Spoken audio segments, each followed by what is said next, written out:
Hiya, welcome back to my channel. It's Wendy here from Toonpish Crafts and I hope you're doing okay. Today I'm going to be using some Let's Resin metallic powder. Now it's not mica powder, it's metallic powder. It works in the same way, but it does have differences. So we're going to run through that. I'm also going to be using them in a bottle opener mould. Now I've avoided bottle opener moulds before because I never thought they would work. I thought they would be absolutely rubbish. But I thought I'm going to have to try them and show them to you really, because they can be quite money earners. Practical resin is something that people want to buy, not just because it looks pretty, although that helps, but because they can use it. So practical resin is a great way to earn a little bit of money on top. So let's have a look how I got on with metallic powders and the mould.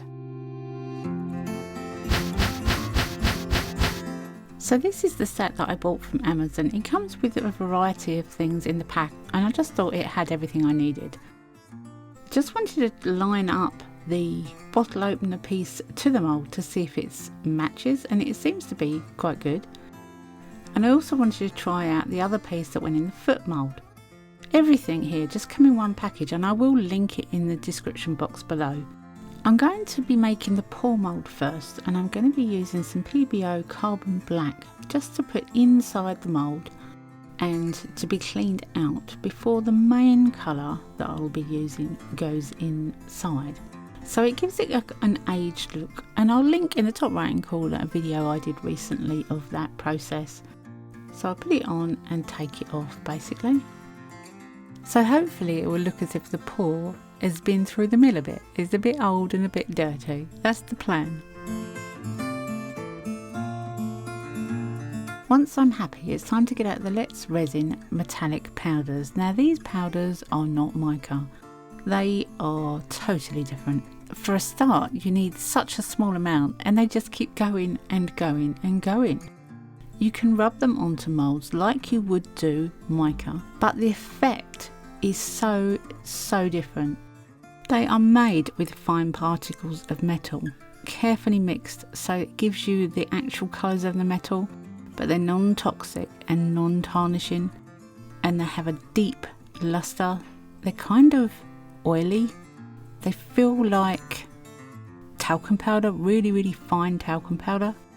But these aren't just for resin, they're for all sorts. You can put them in glue, you can put them in pastes, you can use them with metal leaf glue, you can put them in slime. And look at that shimmer.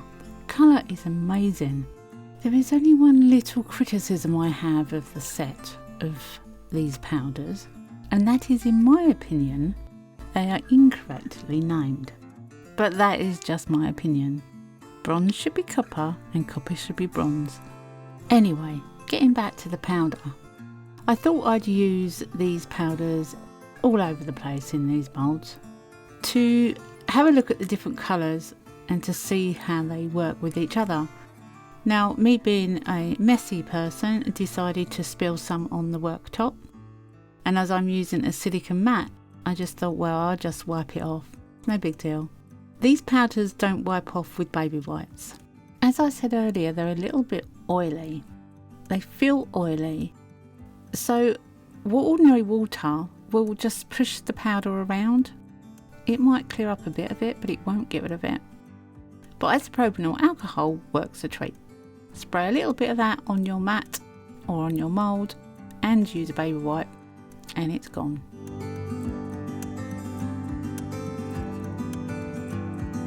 So on to the next colour, and this is antique gold. Now you've got the dark one, you've got the light one, and you have three in the middle, and there are subtle differences, but very subtle. The antique gold is very darkish in colour, but then antiques are dark in colour, aren't they? But they're all spreading so easily, and you need such a tiny amount. I can't believe how small amount you need. You get quite a lot in those pots. So as I managed to get too much out on the paintbrush for this one, I decided to do the whole one the same colour. But I am putting a small amount of that colour into the others too, to see the differences when it's turned out. Now this is rustic gold. In my eyes it looks like a lighter shade of copper. That's what I'm going with. That's how I'm going to use to describe it, a lighter shade of copper. Now I don't actually think the camera is picking up how smooth these colours are. Now this is copper. To me it looks more like bronze, maybe darker than bronze, but it does look lighter than bronze, which means in my opinion the bronze and the copper are the wrong way around, but it is just my opinion. And I got very confused with which one I was picking up because I was reading the labels. This is bronze apparently. Now bronze to me looks like copper, but anyway, what's in a name? As long as the colours look fantastic, does it really matter what they're called? It just confused me, that's all, and I get easily confused. So they're all done. Bits of colours all over the place, and hopefully these will look stunning when they are turned out. Oh, the shimmer, you just can't see it.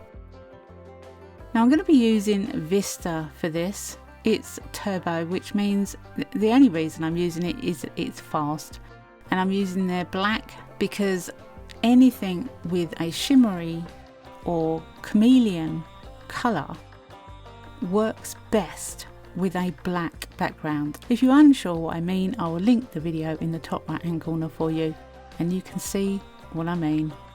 So I'm filling the moulds to about 3/4 high and with the pour about halfway. And then I'm going to go around and get rid of any bubbles with a silicone tool. Now if you were to do this, don't push very hard. I'm afraid I was a little bit heavy-handed with this and I ended up scraping off a little bit of the colour with my tool. So if you do this, don't do it hard, do it very gentle, just touching the base to get rid of any trapped air. But it is worth getting rid of the trapped air, believe me. Once I'm happy all the bubbles are gone, then I'm filling the moulds to the absolute top, apart from the pour. The pour stays at half level. So this is the same day, it's about 4 or 5 hours later and it's time to give the pour the second coat. Now the others are quite happily curing away in the background, but this one needs the middle piece placed in. So I've put some resin down and I'm going to put the silver piece on top of the resin and then completely, once I'm happy with the position, cover it with the black resin. It secures it in the centre and that is the piece that opens the bottles, and instead of you levering on resin, you're levering on the metal.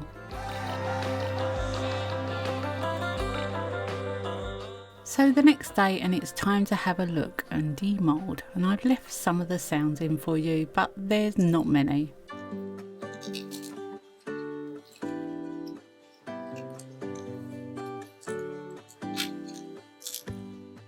So the first piece is out and I am over the moon. I absolutely love the colour. The bronze is gorgeous.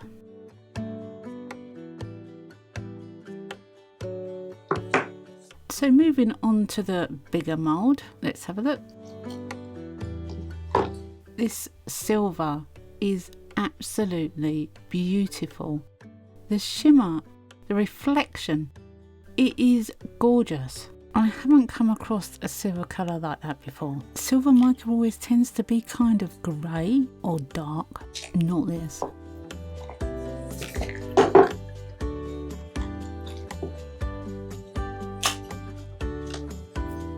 Now I am a little bit annoyed here that I've scraped off some of the colour where I've put the silicone tool round to get rid of bubbles. However, in that case, the bottle opener part will be sitting in that place, which is fine by me. However, on this one, I did scrape a little too hard in places. The lines have really annoyed me, really wound me up. Because the colours are stunning, they feel so smooth to the touch as well. I can't wait to try these actually in resin. I'm going to be doing that very soon. Not in this video though, because it would just be far too long. Again with this one, there's some marks around the bottom which have aggravated me. Because the colours, man, look how shimmery they are. I don't know if you're picking up how shimmery they are.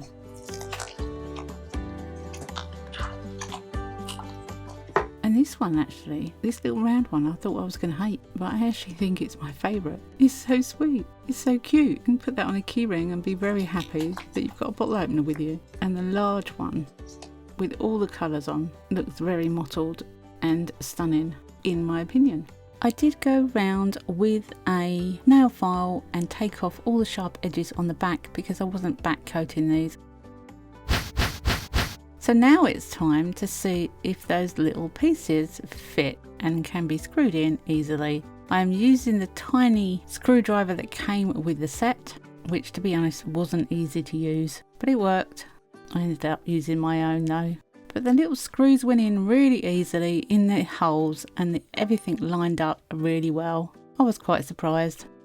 That was the whole point of this really, to see if these moulds work. I was quite impressed. I don't know if I put that one in upside down, but it doesn't really matter, does it? Much easier with my screwdriver. But there's not much point in having bottle openers without a bottle to open. And as luck would have it, I found one in the fridge, one of my favourites. I might as well open one. Worked beautifully, and I've put some cricket designs, not only to cover up the floors, but also to make them a little bit more cheery. It was at this point I got a little distracted. I forgot about what I was doing, but I am trying to show you the patterns that I cut on the cricket just to brighten up the front pieces of these gorgeous gold, copper and bronze bottle openers. Everything I've used today in this video I will list in the description box below. And as sometimes I miss things, if you want to know, then do drop me a comment and I will get back to you and put the link in as soon as I can. And a comment is always welcome.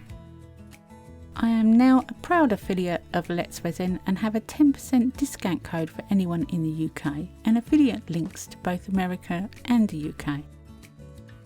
I just want to say hi and welcome to all my new subscribers. I'm growing steadily and I can't thank you enough for that. Thank you for commenting, thank you for sharing and for liking these videos. And if you haven't subscribed already, consider doing so. It doesn't cost anything and it does help my channel out a great deal. So as you may have noticed, I've nearly drunk the blue bottle. It didn't take long, did it? And I think I've showed you this one before already. It has to be said, I really enjoyed it. I love those drinks. Well, the bottle opener moulds worked beautifully in my opinion. They were easy to screw on the plates. They just do what they're meant to do. And I really didn't think they were going to be that good. And I'm quite impressed with them, to be honest with you. Cheap moulds worked beautifully. So yeah, they would sell, I reckon, if you took them to a boot fair or a craft fair. Then yeah, I think you'd get quite a few customers. And they're a good draw to your stand because they're practical resin and people want to use them. Anyway, the colours, those powders are gorgeous. I would definitely be using them more in the future. I will be adding them to resin as well to see how they come out with that. I can't wait. I'm looking forward to those. I've got so many things on the go at the moment. I'm having trouble keeping up with everything. So forgive me if I seem a little scatty. It's quite normal really. Anyway, thanks very much for coming and seeing me this week. Come back next week because you never know what I'm going to be up to. Have a great week. Happy crafting and bye for now.